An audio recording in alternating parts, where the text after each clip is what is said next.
Hello students, मैं दीपक maths lab पे आप लोग का स्वागत करता हूं। आज हम पढ़ेंगे विसर्ग संधि। आज से ठीक 98 बाद 15 नवंबर को पेट 2023 का पेपर है। हम लोग मिशन मोड में लगे हुए हैं कि इस बार जो भी दीपक मैथ्स चैनल से तैयारी करके पेट का एग्जाम देंगे उनका 90+ एग्जाम आएगा, नंबर आएगा। जिनके पहले से कम नंबर आए हैं वो इस चैनल को ज्वाइन करें। और मैं फिर से कह दे रहा हूं कि जैसे मान लीजिए आप डेली 6 घंटा 8 घंटा जैसे जिस टाइम मिल पा रहा होगा पढ़ रहे होंगे। तो अभी जैसा कम वीडियो पड़ा हुआ है, मैं 2-3 दिन में ज्यादा से ज्यादा वीडियो डाल दूंगा और फिर इतनी वीडियो हो जाएगा कि फिर आप लोग के लिए पर्याप्त पढ़ने की सामग्री हो जाएगी। लेकिन जैसे मान लीजिए अभी आपको समझ में नहीं आ रहा है क्या करें, तो ये वीडियो जैसे ही खत्म होगा तो संधि कंप्लीट हो जाएगी। तो आप संधि को एक बार दो बार जब से कम रिपीटिशन इज प्रिपरेशन, ये समझ लीजिए। Repetition is a preparation. ज्यादा पढ़ना तैयारी नहीं है। आप सिलेबस समझिए, सिलेबस के नोट्स को रेडी करिए और उसको जितना रिपीट कर जाएंगे वो आपको सिलेक्शन दे पाएगी। ठीक है, इसी संदेश के साथ हम लोग शुरू करते हैं संधि। क्योंकि संधि शुरू कर रहे हैं तो फिर से एक बार रिव्यू भी लेते चलते हैं। संधि क्या होती है? प्रथम शब्द के अंतिम वर्ण और द्वितीय शब्द के प्रथम वर्ण के मेल को संधि कहते हैं। समझ लीजिएगा कि वर्णों के मेल को संधि कहते हैं। ये मैं फिर से बता दे रहा हूं। हो सकता है पेट के एग्जाम में संधि से बहुत सरल सा प्रश्न पूछ दे कि संधि किसे कहते हैं। अब देखिए, समास में क्या होता है? समास किसे कहते हैं? शब्दों के मेल को समास कहते हैं। और संधि किसके कहते हैं? वर्णों के मेल को, वर्णों के मेल को। अक्षर भी कह सकते हैं, वर्णों के मेल को या अक्षर के मेल को संधि कहते हैं। ठीक है। अच्छा, संधि होती कितने प्रकार की है? संधि होती है 3 प्रकार की। कौन कौन सी? स्वर संधि, व्यंजन संधि और विसर्ग संधि। और आज हम लोग क्या पढ़ रहे हैं? विसर्ग संधि हम लोग पढ़ रहे हैं। ठीक है, चलिए, यहाँ लिखा भी हुआ है संधि 3 प्रकार की होती है, स्वर संधि, व्यंजन संधि, विसर्ग संधि। और जिसमें स्वर संधि 5 प्रकार की होती है। कौन कौन सी? दृढ़ संधि, गुण संधि, वृद्धि संधि, यण संधि और अयादि संधि। ध्यान रखिएगा, प्रश्न बहुत आसान सा पूछेगा। इस वीडियो के बाद अभी तक आपके पेट के जो है 6 पेपर हुए हैं। 2021 में एक ही दिन में 2 शिफ्ट में पेपर हुआ था और 2022 में 2 दिन में 2-2 शिफ्ट करके 4 पेपर हुआ था। तो उन चारों पेपर में संधि से कौन कौन क्वेश्चन आए थे वो मैं इस वीडियो के तुरंत बाद करवा दूंगा। ठीक है, चलिए। तो संधि कितने प्रकार की? 3 प्रकार की। और आज हम लोग क्या पढ़ेंगे? विसर्ग संधि। ठीक है। अच्छा, अब देखिए विसर्ग संधि क्या होती है। विसर्ग संधि क्या होती है? विसर्ग और स्वर के मेल को विसर्ग संधि कहते हैं। विसर्ग और व्यंजन संधि के मेल को विसर्ग संधि कहते हैं। ये विसर्ग का चिन्ह है। तो विसर्ग और स्वर के मेल, उस ऊपर की बात को मैं विसर्ग के चिन्ह के साथ कह रहा हूं। विसर्ग और स्वर के मेल को संधि कहते हैं, विसर्ग और व्यंजन के मेल को संधि कहते हैं। तो सिंपल सी बात, विसर्ग पहले रहेगा, बाद में स्वर या व्यंजन रहेगा। ठीक है। अब देखिए यहाँ पे यही बात जो मैंने ऊपर कहा है, यहाँ परिभाषा के रूप में कहा गया है कि विसर्ग के बाद, देखिए विसर्ग के बाद किसी स्वर या व्यंजन के आने से विसर्ग में, ध्यान से सुनिएगा, बहुत इंपॉर्टेंट बात, विसर्ग में जो परिवर्तन होता है वह विसर्ग संधि कहलाता है। समझ लीजिए, विसर्ग में परिवर्तन होता है और किसी भी चीज में परिवर्तन नहीं होता। जैसे एक एग्जाम्पल देखिए, निधन चल, तो नी, तो नी इसमें बना हुआ है, इसमें चल भी है, खाली विसर्ग की जगह आधा स आया है। यहाँ नी है, चय है, तो नी और चय बना हुआ है, कोई परिवर्तन नहीं हुआ, खाली आधा स आया है। कहने का मतलब विसर्ग संधि में जब विसर्ग और स्वर या व्यंजन का मेल होता है तो केवल और केवल विसर्ग में परिवर्तन होता है। पहले विसर्ग के शब्द में या विसर्ग के बाद जो स्वर या व्यंजन आता है उसमें कोई भी चेंज नहीं होता।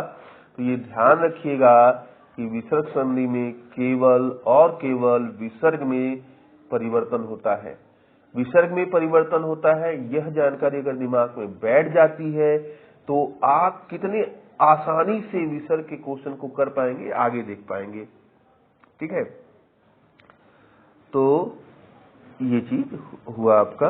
अच्छा, अब आगे चलते हैं। देखिए, अब जैसे एक चीज यहां ध्यान से देखिएगा, ये एक वर्गीय व्यंजन है। 5 वर्ग होते हैं, क वर्ग, च वर्ग, ट वर्ग, त वर्ग और प वर्ग। 5 वर्ग है। क्लियर है? 5 वर्ग है। तो अभी हम जो पढ़ेंगे विसर्ग के बाद यदि हर वर्ग के प्रथम और द्वितीय वर्ण आए तो क्या होगा। अभी हम ये यहां से स्टार्ट करेंगे। अच्छा, एक चीज और ध्यान रखिएगा, जैसे विसर्ग है तो जैसे ये 5 वर्ग है, पांचों वर्ग के पहले और दूसरे वर्ण जो है अघोष कहलाते हैं। क्या कहलाते हैं? अघोष व्यंजन। अघोष व्यंजन, ये अगर आप नोट्स बना रहे तो लिख लीजिएगा, मैंने यहाँ घ लिख दिया है, आप उनके नीचे अघोष व्यंजन लिख लीजिएगा। और तीसरे और चौथे और पांचवें वर्ण को सघोष व्यंजन कहते हैं, है ना। तो सघोष व्यंजन कहते हैं। मान लीजिए अगर कहीं ये आया तो आप अभी इतना जानते रहिए। तो जैसे नियम में क्या लिखेगा, किसी वर्ग के पहले या विसर्ग के बाद यदि किसी वर्ग का पहला या दूसरा वर्ण आवे, या लिख देगा नियम में कि विसर्ग के बाद यदि अघोष व्यंजन आवे। नियम में क्या लिखेगा कि विसर्ग तो ये अघोष है और ये सब ये तीसरा चौथा पांचवा वर्ण सघोष है। तो चाहे पहला और दूसरा वर्ण कहे या अघोष कहे तो समझ जाइएगा, तीसरा चौथा पांचवा वर्ण कहे या सघोष कहे तो भी समझ जाइएगा।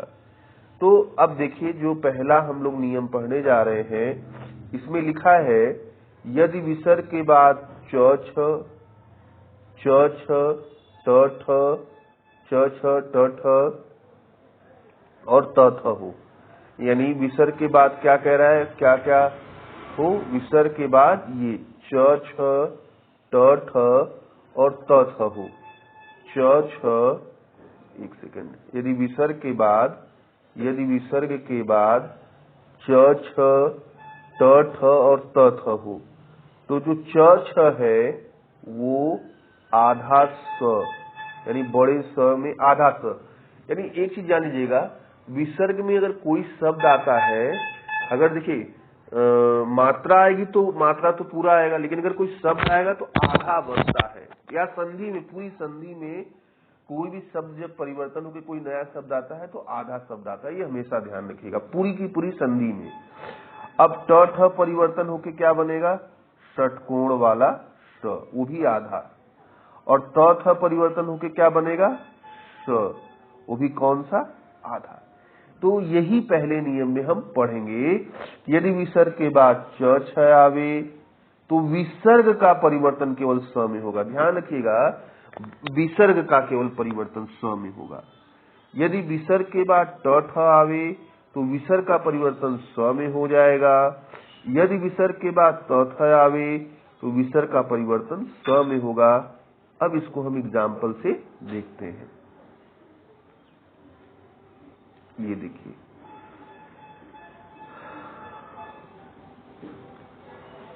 ये एग्जाम्पल से हम इसको देखते हैं। यहाँ पे देखिए, यहाँ निहि धन चल, विसर्ग के बाद क्या है, च, और मैंने क्या पढ़ाया है पीछे, आप अगर अच्छा देखिए, कॉपी पे अगर नोट्स बना लेंगे, जैसे जो मैंने ऊपर सूत्र बताया। अब देखिए यहाँ पे, जैसे ऊपर यहाँ पे लिखा हुआ है यहाँ पर भी लिखा हुआ है, यदि विसर्ग के बाद च व्यंजन हो तो विसर्ग का स, ट व्यंजन हो तो विसर्ग का स, यदि त व्यंजन हो तो स। तो इसको एक नियम करके कॉपी पे अगर नोट कर लीजिए और फिर बार बार कॉपी में देखिए, वीडियो देखिए, कॉपी देखिए, वीडियो देखिए, बातें समझ में आती चली जाएंगी। तो अब च है तो देखिए, अब यहाँ पे देखिएगा विसर्ग के बाद च है तो विसर्ग श्रम आधे श्रम में बदला है, निश्चल। फिर विसर्ग के बाद च है तो निश्चय, खाली विसर्ग बदल रहा है लेकिन नी और च आके दोनों सेम जुड़ जा रहे हैं। निधन तार, तो त में क्या है, छोटा वाला स वो भी आधा, त में। दूधन तर, दुस्तर, दूधन चरित्र, दुष्चरित्र, च है तो आधा स आएगा, बड़ा स में से आधा स।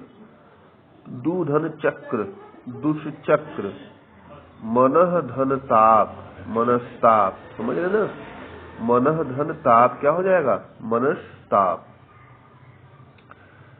अच्छा आगे चलते हैं, निधन छल, निधन छल, निश्चल। च पढ़ाया है ना कि अगर च और छ होगा, च और छ होगा विसर्ग के बाद तो विसर्ग स में बदल जाएगा। च छ, अब ट और ठ होगा तो विसर्ग किसमें बदलेगा भाई, ये षटकोण स के आधा स में। यदि थ विसर्ग के बाद त और थ होगा तो विसर्ग सड़क स के आधे स में बदल जाएगा। तो अब यहाँ ठ है तो विसर्ग आधा स में बदलेगा, च है तो विसर्ग आधे स में बदलेगा, निश्चिंत हो जाएगा। निधन तेज, निस्तेज हो जाएगा। नमः धन ते, नमः धन ते, तो नमः के बाद क्या है, तो मतलब विसर्ग के बाद क्या है, तो और विसर्ग के बाद अगर त है तो आधा स, नमस्ते। धनु धन टंकार, अगर ट है तो क्या बदलेगा, स में धनुष टंकार। हरि धन चंद्र, अब यहाँ देख रहे हैं कि हरि धन चंद्र है तो च है तो श में बदल गया। क्लियर है ना, आप आराम से देख पा रहे हैं कि जो मैंने अभी पढ़ाया, ये उम्मीद है कि पूरी तरह से आपको समझ में बात आई होगी कि यदि विसर्ग के बाद च छ ट ठ है तो विसर्ग क्रमशः आधे स, षटकोण स के आधे स और छोटा स के आधे स में बदल जाएगा। चलिए अब आगे हम लोग चलते हैं।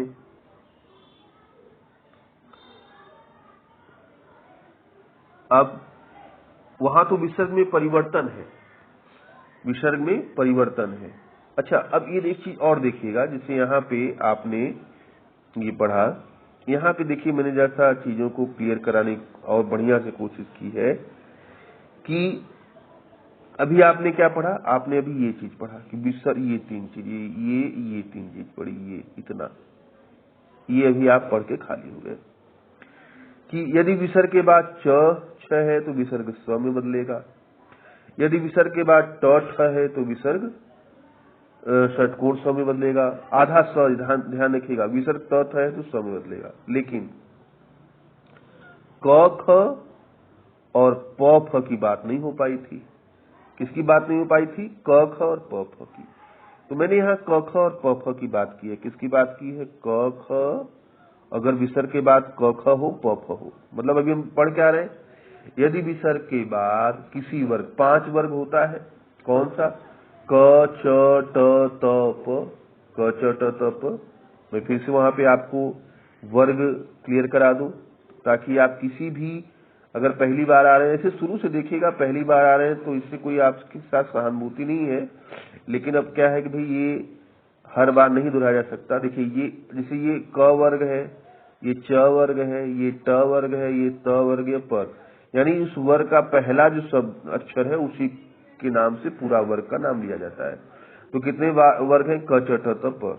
तो जब हम पढ़ रहे थे तो हम इसमें 3 वर्ग की तो बात हमने कर ली कि भाई अगर विसर्ग के बाद च छ ट ठ त थ हो तो क्या होगा। अब हम क्या पढ़ने जा रहे हैं कि अगर विसर्ग के बाद क ख और प फ हो तो क्या होगा, यही बात हम आगे पढ़ने जा रहे हैं। क्लियर है? चलिए देख लेते हैं। देखिए, यदि विसर्ग के पहले अ हो, क्या हो, अ, फिर विसर्ग हो और फिर विसर्ग के बाद क ख हो तो कोई परिवर्तन नहीं होता। विसर्ग में कोई परिवर्तन नहीं होता, बल्कि क्या होता है कि विसर्ग जो है षटकोण स का रूप ले लेता है, जो है नहीं, विसर्ग में कोई परिवर्तन नहीं होता। विसर्ग में षटकोण स का रूप ले लेता है, विसर्ग में कोई परिवर्तन नहीं होता, जस का तस बना रहता है। कैसे, अभी आ रहे हैं, बता रहे हैं आपको। लेकिन यदि विसर्ग के पहले छोटा ई और छोटा ऊ हो, ध्यान सुनिएगा, यदि विसर्ग के पहले छोटा ई छोटा ऊ हो और फिर विसर्ग हो फिर क ख हो तो विसर्ग षटकोण स में बदल जाता है। यदि विसर्ग के पहले छोटा ई और छोटा ऊ हो और विसर्ग के बाद प फ हो तो विसर्ग षटकोण स में बदल जाता है। यानी आप देख सकते हैं कि इस नियम में देख सकते हैं कि खाली जो है च छ और त थ को छोड़ दिया जाए तो हर जगह परिवर्तन स में हो रहा है, और दो जगह परिवर्तन नहीं हो रहा है। कब? जब विसर्ग के पहले केवल अ हो। जब विसर्ग के पहले अ है और विसर्ग के बाद क ख या प फ है तो विसर्ग में परिवर्तन नहीं हो रहा है। अच्छा, यहाँ पे विसर्ग के पहले चाहे अ हो, चाहे आ हो, चाहे ई हो, कुछ भी हो, यहाँ कोई फर्क नहीं पड़ता, इसे लिखा नहीं गया है। ठीक है ना, इसीलिए लिखा नहीं गया है। चलिए आगे चलते हैं। तो इसको जो अभी हमने लोगों ने पढ़ा वो देख लें कि अगर विसर्ग के बाद, यदि विसर्ग के बाद क ख हो, यदि विसर्ग के बाद क ख या प फ व्यंजन आए, यदि विसर्ग के बाद क ख या प फ व्यंजन आए तो विसर्ग में कोई परिवर्तन नहीं होता। बस क्या है, विसर्ग के पहले अ होना चाहिए, विसर्ग के पहले अ होना चाहिए। यहाँ लिखा नहीं है लेकिन ये बात मैं आपको बता। जैसे रजह, तो रज बोलिए, रज में अ निकल के आ रहा है कि नहीं आ रहा है। कर्ण, तो मतलब विसर्ग के पहले अ हो गया और विसर्ग के बाद क हो गया तो कोई परिवर्तन नहीं, रजह कर्ण हो गया। पयः पान, तो पयः पान, ऐसे ही आप पूछता नहीं है, लेकिन अगर मान लीजिए रजह कर्ण करके दीजिए, सीधे रजह कर्ण लिख दीजिएगा, कोई परिवर्तन ही नहीं हुआ है। अगर कोई शब्द सीधे सीधे विसर्ग के साथ दे दिया जाए तो मतलब कोई परिवर्तन नहीं हुआ है। तो विसर्ग से खाली विसर्ग और अगले शब्द के बीच में प्लस कर दीजिए, हो गई संधि। अब अंतःकरण, यहाँ देखिए अंत में अ आ रहा है ना, अ और क है तो सेम टू सेम अंतःकरण। प्रातः, प्रात में अ आ रहा है और फिर विसर्ग के बाद क है तो प्रातः काल, यहाँ कोई परिवर्तन नहीं हुआ। लेकिन वही सेम चीज, यदि विसर्ग के बाद छोटा ई या छोटा ऊ हो, यदि विसर्ग के पहले छोटा ई या छोटा ऊ हो, छोटा ई या छोटा ऊ हो और विसर्ग के बाद क ख या प फ हो तो विसर्ग, केवल विसर्ग आधा स में बदलता है। ध्यान रखिएगा। धन कर, दुष्कर, चतुः धन पाद, चतुष्पाद, निह धन पाप, निष्पाप, निह धन फल, फल, दुह धन कर्म, दुष्कर्म। ये बहुत आराम से आपको क्लियर है। यहाँ पे अगर कोई भी दिक्कत बस बताइएगा। अच्छा, अभी देखिए जैसे ये हम पढ़ के आ रहे हैं, ये अगर हम इस नियम का नाम है कि जब विसर्ग में कोई परिवर्तन नहीं, एक और है जब विसर्ग में कोई परिवर्तन नहीं होता। तो क्या है, जब विसर्ग के बाद बड़ा स, षटकोण स या स आ जाए, विसर्ग के बाद बड़ा स, षटकोण स आ जाए तो भी विसर्ग में कोई परिवर्तन नहीं होता। जैसे दुह धन शासन, देखो स आया है ना या विसर्ग के बाद, तो दुशासन, या अगर परिवर्तन होगा तो उसी स को वो जो है विसर्ग स में बदल जाएगा ना। जैसे निसंकोच, या तो परिवर्तन नहीं होगा, नहीं तो विसर्ग स में बदल जाएगा, निसंकोच। निसंतान, या तो कोई परिवर्तन नहीं होगा, नहीं तो विसर्ग जो है आधा स में बदल जाएगा। निसंग, या तो कोई परिवर्तन नहीं होगा, नहीं ये स आधा स और जुड़ जाएगा। दुस्सह, या तो कोई परिवर्तन नहीं होगा, या तो जो है आधा स हो जाएगा। निसंदेह, संदेह, कोई परिवर्तन नहीं होगा, या निसंदेह लिख दिया जाएगा। दुस्साहस, कोई परिवर्तन नहीं होगा, या तो दुस्साहस लिख दिया जाएगा। ठीक है, अभी मैं एक बार आपको दोहरा देता हूं, देखिए ये वर्गीय व्यंजन के पास एक बार फिर आए। जैसे यदि विसर्ग के बाद क ख च छ ट ठ त थ और प फ हो तो क्या होगा? अगर विसर्ग के बाद क ख है तो विसर्ग का परिवर्तन स में। यदि विसर्ग के बाद च छ है, ध्यान से सुनिएगा, च छ है तो विसर्ग का परिवर्तन स में। यदि विसर्ग के बाद ट ठ है तो विसर्ग का परिवर्तन स में। यदि विसर्ग के बाद त थ है तो विसर्ग का परिवर्तन सड़क स के आधे में। यदि विसर्ग के बाद प फ है तो विसर्ग का परिवर्तन षटकोण स में हो जाएगा। ठीक है, केवल यहाँ विसर्ग के बाद क ख प फ में एक समय परिवर्तन नहीं होता, कब? जब विसर्ग के पहले अ हो। क्या हो विसर्ग के पहले? अ। और परिवर्तन कब होता है? जब विसर्ग के पहले छोटी ई या छोटा ऊ हो। और एक हमने बात क्या पढ़ी, विसर्ग में परिवर्तन कब नहीं होता? जब विसर्ग के बाद श, स और स हो, तब जो है अगर ये तीनों हो तो ही विसर्ग में कोई परिवर्तन नहीं होता, या यही आधे होके जुड़ जाते हैं। अब चलिए इन पे हमने काम भी कर लिया है, थोड़ा सा और देख लिया जाए इनकी बातें। चलिए अब देखिए, जैसे क्या है, अब इसको एक ट्रिक लेके पढ़ सकते हैं। अब जैसे उल्टा पढ़ रहे हैं, जैसे ये मान लीजिए ये शब्द है, इसका संधि विच्छेद करना है, तो देखिए अब इसमें आधा स आया है, आधा स, तो जहां मतलब एक चीज जानिएगा, संधि में जहां भी परिवर्तन होता है, अगर नया वर्ण आता है, नया वर्ण, तो आधे बन के आएगा। लिखा है यदि ये तीनों स आधे आधे के बाद अघोष व्यंजन, वही पहला वर्ण और दूसरे वर्ण को अघोष व्यंजन कहते हैं। पहला वर्ण और दूसरे वर्ण को क्या कहते हैं? अघोष व्यंजन आए तो स स के स्थान पर विसर्ग लगा देना। समझ में आ रहा है? क्योंकि भाई नियम क्या पढ़ा है आपने? नियम तो यही पढ़ा है ना अभी तक कि यदि विसर्ग के बाद ये क ख च छ ट ठ त थ प फ आए तो इनको कहते क्या है? अघोष कहते हैं। यदि यहाँ ऐसे भी कह सकता है, यदि विसर्ग के बाद ये तीनों आए हो तो इनको जो है इनकी जगह विसर्ग के बाद जो है किसी वर्ग का पहला या दूसरा वर्ण आया हो, ये लिखा हो, चाहे अघोष व्यंजन आए हो, तो इनको विसर्ग में बदल देना है। अब निश्चल क्या होगा? निश्चल, क्यों? क्योंकि इस के बाद निश्चल आया वर्ग का पहला वर्ग का दूसरा, तो निधन ठुर, निस्तार निधन तार, हरिश्चंद्र हरिधन चंद्र। तो जहां आधा स है, ऐसे आपने जब यण संधि पढ़ा होगा तो वहां आपने पढ़ा था य व र, तो वो भी आधा पढ़ा था, लेकिन वहां पे आधे के बाद देखने वाली बात क्या है, अंतर कैसे करेंगे आप? देखने की वाली बात क्या है कि जो आधा आया है उसके बाद किसी वर्ग का पहला या दूसरा वर्ण होना चाहिए, या उसका नाम है अघोष व्यंजन होना चाहिए। तो उस आधे स को, और भी स की खाली बात हो रही है, वहां तो य आता है, वहां तो व आता है, वहां र आता है, यहाँ तो श की बात हो रही है, केवल स की बात हो रही है। यहाँ भी र आएगा लेकिन उसकी बातें बाद में करेंगे, अभी चिंता मत करिए।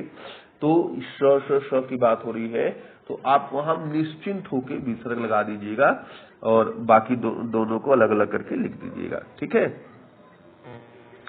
अब जैसे देखिए, अब जैसे अभी हमने बताया था कि क्या बताया था कि यदि विसर्ग के बाद स आए, विसर्ग के बाद स आए तो विसर्ग में कोई परिवर्तन नहीं होता या वो आधा होके जुड़ जाता है। तो यही देखिए आधा आया है ना, तो उसको हटाइए और वहां विसर्ग लगा दीजिए। आधा आया है विसर्ग, क्योंकि उसके बाद क्या आ रहा है श, तो कोई परिवर्तन नहीं होता है, तो वहां सीधे विसर्ग लगा दीजिए, आपका ये आंसर हो जाएगा। जितना मैंने ऊपर पढ़ा है उल्टा पढ़ा रहा हूं कि संधि विच्छेद कैसे करेंगे, है कि नहीं। अब आगे अगर फिर से पीछे होकर देख लीजिएगा एक बार।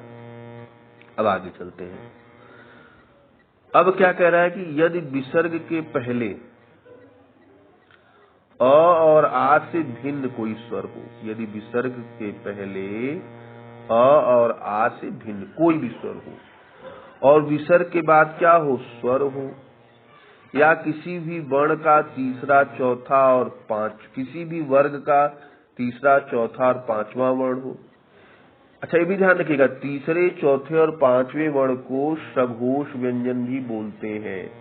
तो वहां पे नियम में कहीं पढ़ेंगे बुक में तो सघोष व्यंजन भी लिखा रहेगा, तो कंफ्यूज मत होइएगा, ठीक है।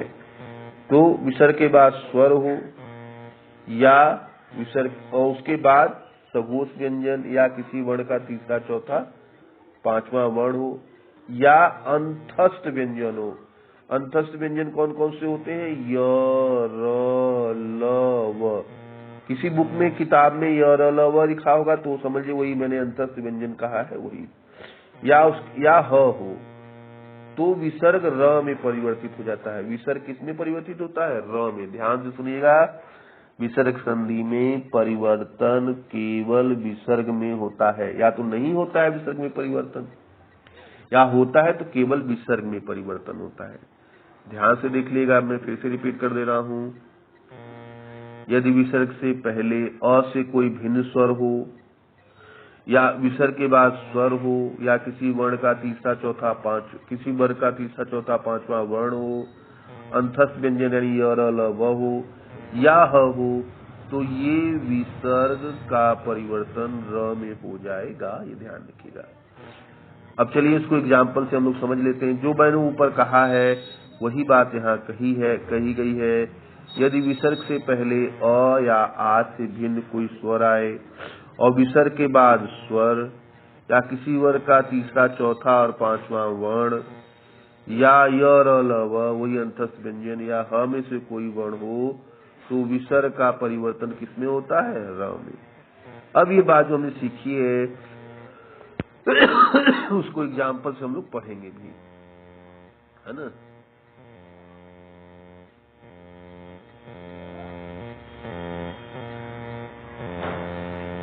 चलिए एग्जाम्पल से पढ़ लेते हैं। जैसे दुह धन उपयोग, देखिए अब दू में छोटा ऊ है, अ और आ से भिन्न स्वर है ना, और उसके बाद क्या है, ऊ क्या है, स्वर है।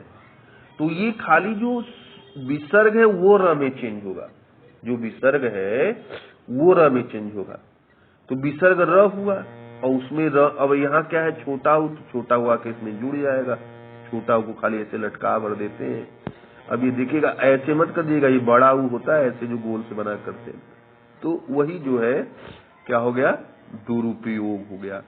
अब निह धन मल, विसर्ग के पहले क्या है, छोटी ई है विसर्ग। अब आप सोचेंगे विसर्ग के, ध्यान से देखिएगा, देखिए मैंने पहले बता दिया है कि अगर इसको हम विस्तार दे दें तो न प्लस छोटी ई प्लस जो है विसर्ग प्लस विसर्ग और प्लस जो है म मतलब जो है प फ भ भ म यानी कि पांचवा वर्ण, प वर्ग का पांचवा। तो अब विसर्ग के पहले क्या है, छोटी है ना। किसी भी अक्षर पे अगर कोई मात्रा लगी रहती है तो अक्षर पहले आता है और मात्रा बाद में आती है।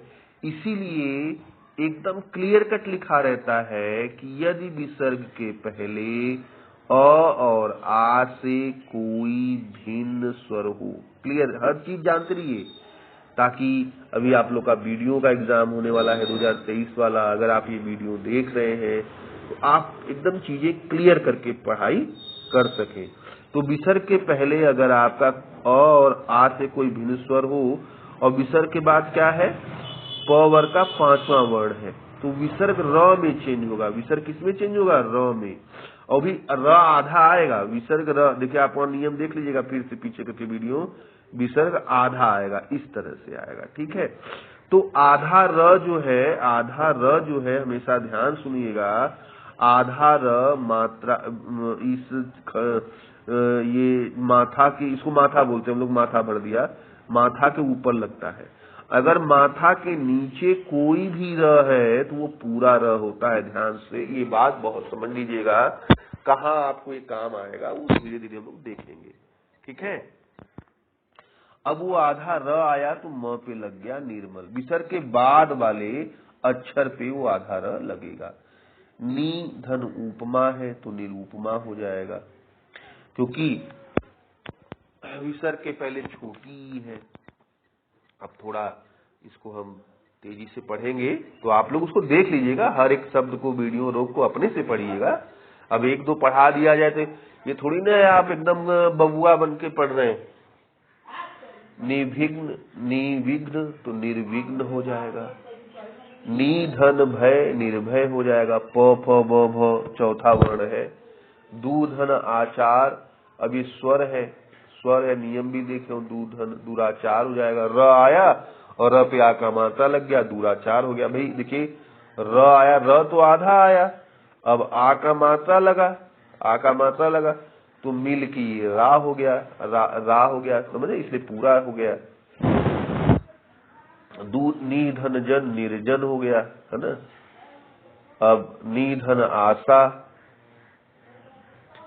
निराशा, दूधन बल दुर्बल, दूधन आशा दुराशा, निधन बल निर्बल, निधन धन निर्धन, त थ द ध चौथा वर्ण है, देखिए, है ना। यहाँ देखिए दूधन गुण दुर्गुण, निधन आहार निराहार, दूधन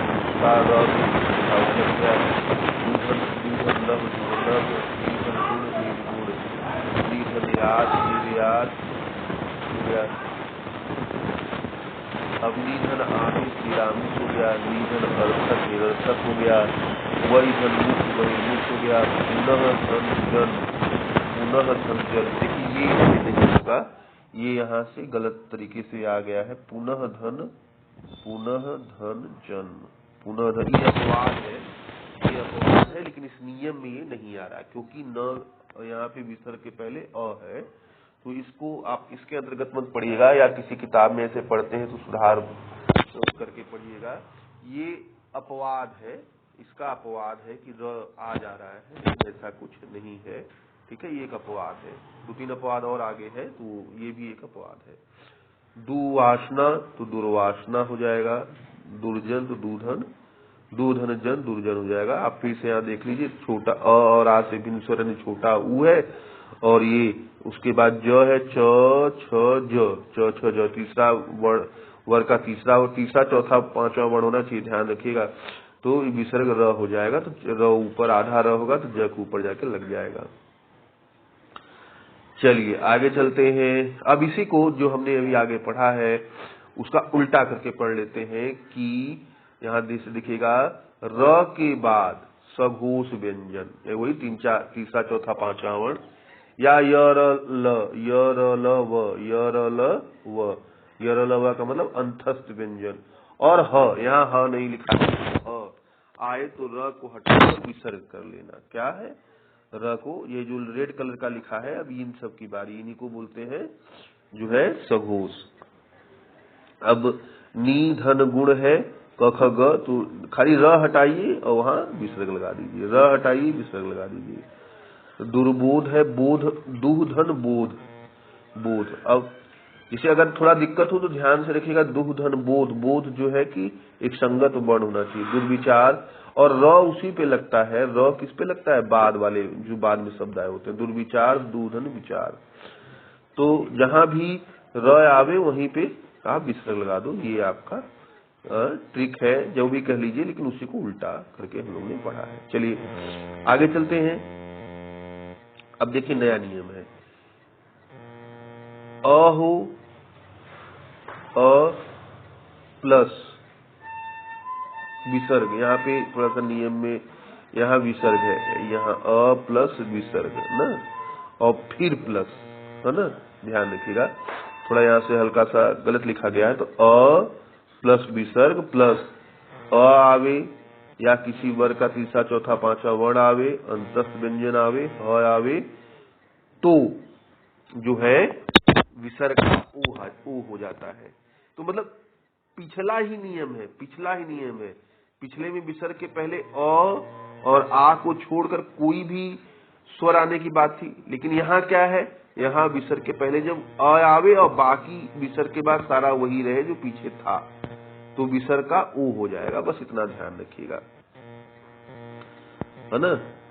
तो विसर्ग का क्या हो जाएगा, ओ। एक सेकंड, एक मिनट से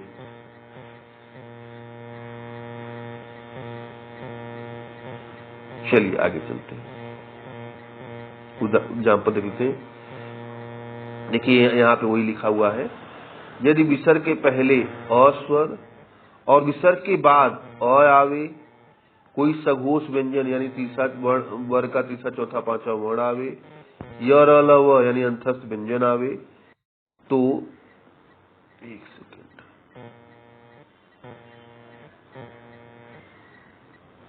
तो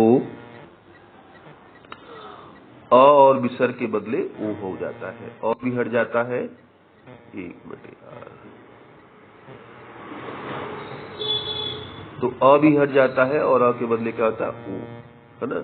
और इसमें अपवाद है, जैसे कि पुनः मिलन है तो पुनर्मिलन हो जाएगा, र लग गया, अंतःगत तो अंतर्गत, और एक पीछे जो अपवाद था वो भी आप देख सकते हैं, वो आना इसमें चाहिए था। जैसे देखिए विसर्ग के पहले अ है ना, और च छ ज, लेकिन यहाँ तीसरा वर्ण है, तो उसमें नहीं आएगा, लेकिन ये एक अलग अपवाद के रूप में पढ़ लीजिए ना, क्लियर है। नहीं, तीसरा ही तो है, सॉरी, तीसरा ही तो है, तो वही तो नियम है। तो ये ज है, तो ये आना था अगले नियम में, लेकिन यहाँ पे आ गया, तो अगले नियम का ये अपवाद है, ये जानिएगा।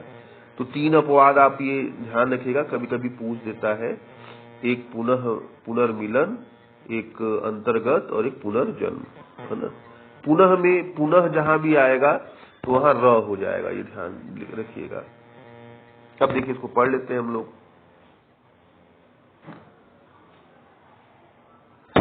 मनः योग, तो मनोयोग, यह है ना अंतस्थ, और विसर्ग के पहले आ रहा है, जिससे विसर्ग के पहले यहाँ अ है और फिर य र ल व है, व, तो वयोवृद्ध हो गया। मनः धन रथ, मनोरथ हो गया। मनः धन अनुकूल, मनोनुकूल हो गया, अ हट जाएगा, है ना। अ विसर्ग और अ मिलके ओ हो गया। मनः धन विज्ञान, तो मनोविज्ञान, है ना, विसर्ग की जगह ओ हो जाएगा। तपः धन वन, तपोवन, क्योंकि पहले अ है और यहाँ अंतस्थ व्यंजन व है। तमः धन गुण, क ख ग है ना, तीसरा वर्ण ग, तो तमोगुण। मनः धन विकार, मनोविकार, वह है ना, ये अंतस्थ व्यंजन। अब ये मत भ्रम में पड़ेगा कि छोटी है, मैं फिर से बता रहा हूँ, अगर इन वी को जो है खोलेंगे तो व प्लस छोटा ही होगा। तो बताइए पहले व आया कि ई आया, व आया ना, इसीलिए कह रहे हैं कि ये अंतस्थ व्यंजन है ना। तो मनोविकार। मनः धन बल, मनोबल। अधः धन गति, अधोगति। यशः धन दा, यशोदा। मनः धन विनोद, मनोविनोद। तेजः धन राशि, तेजो राशि, य र ल है अंतस्थ व्यंजन। तपः धन बल, प फ ब, प फ ब जो है ये क्या है, तीसरा वर्ण है। और इसको समझिए आप खुद से, मेरे कहने से मत समझिए, मैं तो ऐसे ही बोल दे रहा हूँ। आप इसको अगर रुक रुक के सुनेंगे, समझेंगे, तब कुछ होगा। खाली ऐसे वीडियो देखने के लिए देखेंगे तो कुछ नहीं होगा, ध्यान रख लीजिएगा। पयः धन द, प के बदले अ प है, बाद में त थ द ध, त द ध चौथा वर्ण, पयोर हो गया। अध धन भाग, अधो भाग। फिर अधः गति, अधः गति क्या हो गया, अधोगति। फिर अभी ये जो ऊपर पढ़ा है, इसी का जो है अगर संधि विच्छेद करना रहे तो कैसे होगा। कह रहा है यदि आ के बाद यहाँ अ होना चाहिए था, आ नहीं, यदि अ के बाद विसर्ग के बाद, यहाँ पे विसर्ग के बाद यदि विसर्ग होना चाहिए, विसर्ग एक सेकेंड ये ओ है, ये जो ये लिखा है ना, ये अच्छा हाँ ऊपर चला गया था, ओ है, यदि ओ के बाद सघोष व्यंजन यानी किसी वर्ग का तीसरा चौथा पांचवा वर्ण और य र ल व और ह, य र ल व मतलब अंतस व्यंजन है, ह आए तो ओ के स्थान पर विसर्ग हो जाता है। जैसे मनोज, देखो ओ है ना, ओ, और ओ के बाद ज क्या है, च छ ज, तीसरा वर्ण है तो ओ की जगह विसर्ग लग गया। यशोधरा, ओ है, ओ के बाद क्या है, त थ द ध, चौथा वर्ण है ना, ओ की जगह विसर्ग लग गया, यशोधरा। मनोविकार, ओ है ना, ओ के बाद क्या है, य र ल व अंतस व्यंजन है ना, तो मनः विकार हो गया। से पुरोहित, ओ है ना, तो ओ की उसके बाद ह है, नियम में है तो पुरह धन हित। मनोरथ, मनः धन रथ, ये ध्यान रखिएगा। अच्छा, विसर्ग का लोप हो जाता है और पूर्व स्वर दीर्घ हो जाता है, ये केवल छोटी ई के केस में है, ये केवल छोटी केस में है। जब छोटी ई लगा रहे बाद में र आवे, तो छोटी ई लगा रहे और आगे र आवे, र तो छोटा ई बड़ा ई में बदल जाता है। क्लियर है? जैसे निधन रोग तो निरोग, निधन रज तो नीरज, निधन रस तो नीरस, निधन रव तो नीरव। मतलब देख रहे हैं आप, छोटा ई लगा है और विसर्ग के बाद र है, तो केवल हो क्या रहा है, छोटी ई बड़ी ई बदल जा रहा है और विसर्ग हट जाएगा, विसर्ग यहाँ हट जाएगा। ठीक है। अच्छा, अब ये देखिए, विसर्ग के पहले अ या आ कोई स्वर आवे और बाद में भिन्न स्वर आवे तो विसर्ग का लोप हो जाता है। ध्यान से इतना ही है खाली। अतः मतलब स्वर के बाद स्वर है, अस्वर के बाद कोई स्वर तो विसर्ग का लोप, अतः अदन एव तो अतः एव हो जाएगा, ये ध्यान रखिएगा। अच्छा, कुछ शब्दों में विसर्ग का आधा स हो जाता है, तो विसर्ग का आधा स तो आपने पढ़ा ही था। कब पढ़ा था आपने? जब विसर्ग के बाद क्या आवे, च छ आवे, उस समय आपने पढ़ा हुआ था कि विसर्ग का क्या हो जाएगा, आधा स। लेकिन यहाँ पे आधा च छ नहीं आ रहा है, या तो विसर्ग के बाद स आवे, स तो भी विसर्ग का आधा स होता था, दो ही केस में आता था। लेकिन अब यहाँ अन्य बातें हैं, जैसे कार करके आ रहा है, जैसे कर क, जैसे यहाँ पे अब ये ध्यान, ये याद, ये थोड़ा सा आप इसको रिपीट कर लीजिएगा, क्योंकि यहाँ ये नियम से थोड़ा अलग है। नमस्कार तो नमस्कार। या एक चीज और ध्यान रखिएगा, हम हिंदी भाषी हैं, हिंदी के बहुत सारे शब्द हम खुद ही जानते रहते हैं। अगर आप कुछ न आए तो कॉमन सेंस यूज कर लीजिए कि यार नमस्कार लिखाता है क्या, और कुछ तो नमोकार तो हम लोग बोलते हैं, नमस्कार बोलते हैं। हाँ, विच्छेद करना रहेगा तो थोड़ा दिक्कत होगी, तो आधा श है तो वहां पे बिंदी क, अभी क मान के चलिए कि आधा श के बाद अगर सड़क वाले आधे श के बाद अगर क हो तो वहां जो है विसर्ग लगा देंगे। ये आप यहाँ पे जो है अपना एक शॉर्टकट बना लीजिए। ठीक है, अगर आधा श के बाद क हो तो स हटा के वहां पे विसर्ग लगा देंगे। नमःकार नमस्कार, पुरहकार पुरस्कार, भा धनकर भाष्कर, तो आधा श कर कार रहे तो वहां के लिए नियम है। अब यहाँ पे आप देख सकते हैं कि अतः एव, अत एव, अतः जहां अतः अक्सर करके विसर्ग के साथ आता है, तो यहाँ के लिए केस समझिए आप। ठीक है, तो अब एक बार आपको पूरा जितना हमने पढ़ा है उसका एक शॉर्टकट देख लेते हैं फिर से। एक्चुअल होता क्या है, जब भी विसर्ग संधि पढ़ते हैं आप, तो अब आपने अभी तक देखा है कि बीच में आधा स, ये षटकोण स या छोटा स आधा करके आता है, या उससे आगे जब पढ़े तो र आया और उससे आगे बढ़े तो ओ आया। आप चाहे पूरा एक बार चेक कर लो, यही आया। या तो विसर्ग खत्म हो गया, सीधे सीधे जुड़ गए, या तो विसर्ग में कोई परिवर्तन ही नहीं हुआ, नहीं तो ये 5 ही शब्द हैं, ओ र स स। तो बीच में अगर आपको ओ दिखे तो विसर्ग बना के लगा दीजिएगा, आधा र दिखे तो विसर्ग बना दीजिएगा उसको, आधा स दिखे तो विसर्ग बना दीजिएगा, षटकोण स दिखे तो उसको विसर्ग बना दीजिएगा, और सड़किया से आधा दिखे तो उसको विसर्ग बना दीजिएगा। एकदम सीधा साधा शॉर्टकट। अब इसका मैंने अलग से वीडियो नहीं बनाया कि शॉर्टकट या कर ही देते हैं, इसका जो है एक अलग से वीडियो बना ही देते हैं कि भाई विसर्ग संधि का ट्रिक करके थंबनेल लगा के बना देते हैं, ताकि एक अलग से वीडियो हो जाए, सही भी रहेगा। ठीक है, अच्छा देख लीजिए, जैसे मनोरथ है, मनोरथ है, ओ आया तो बस ओ को आप विसर्ग लगा दीजिए और बाकी ओ के आगे का शब्द प्लस करके लिख दीजिए। नमस्ते है तो आधा श है तो नमः धनते कर दीजिए। निर्धन है तो अब देखिए र हमने पढ़ाया था ना कि र जिस पे लगता है उसके पहले विसर्ग आता है, नी धन धन हो गया।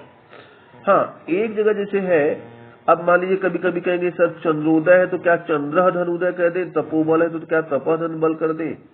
भाई देखिए, अब ये गुण संधि का शब्द है और ये विसर्ग संधि का शब्द है। गुण संधि में यहाँ क्या क्या क्या जो है मेल हो रहा है, यहाँ गुण संधि में अ, चंद्र में अ है और उदय में उ है, तो अ उ मिल के क्या होते थे, ओ होते थे। तो भाई इतना तो ध्यान रहेगा ना आपको, इसी अगर थोड़ा तो ध्यान रहेगा, अ धन उ। अब यहाँ पे क्या है, यहाँ तपह बल में क्या है, हम भूल गए कि विसर्ग संधि है। तपह बल में क्या है, तप में अ है और बल में ब है, तो क्या आप कभी अ और ब का संधि ओ पढ़े हो आज तक? पढ़े हो क्या? तो पढ़े हो तो भाई बताओ है? एक सेकेंड,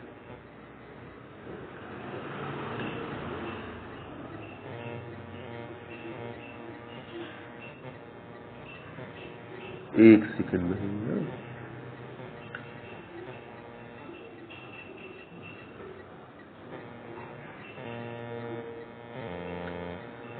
तो तपह धन बल में अगर कभी आप जो है अ और ब के मेल से ओ बनता हुए पढ़े हो तो बता दीजिए भाई। नहीं पढ़े, कभी नहीं पढ़े तो आप आराम से, थोड़ा सा जानकारी भी रहे और शॉर्ट ट्रिक। अगर ये हम कहें कि मैंने जितना पढ़ाया विसर्ग संधि में, ये अंतिम स्लाइड जो है आपका पूरा संधि विच्छेद करेगा और पूरा एक शॉर्टकट हो जाएगा, तो ये बात सही है। ठीक है, इसी के साथ विसर्ग संधि खत्म, संधि खत्म, और एक बहुत आनंद का पल की संधि हमने खत्म कर दी। और एक सीधे सीधे आप लोग को निर्देश है, संधि में बस और बस और बस इतना ही पढ़िए, इससे ज्यादा अगर आपने पढ़ने की कोशिश की, क्योंकि हिंदी केवल 5 नंबर की आनी है 100 में से। जो ग्रामर हिंदी है वो केवल 5 नंबर की आनी है, बाकी 95 और नंबर आने हैं, हमें और कुछ भी तैयार करना है। मैंने जितना आना, और ये मेरा अनुभव है, ऐसा नहीं है कि मैं ऐसे ही कह रहा हूँ, मैंने जितने पेपर दिए, मैंने बस मैं एक सेलेक्ट करता हूँ और पूरा उसका एनालिसिस करता हूँ और पढ़ के चला जाता हूँ, वही आता ही है, वही आता है। और जब मैंने उससे ज्यादा पढ़ने की कोशिश की, संधि गलत हो गई मेरी, संधि गलत हुई। तो इतना ही पढ़िए और आपकी संधि जो भी आएगी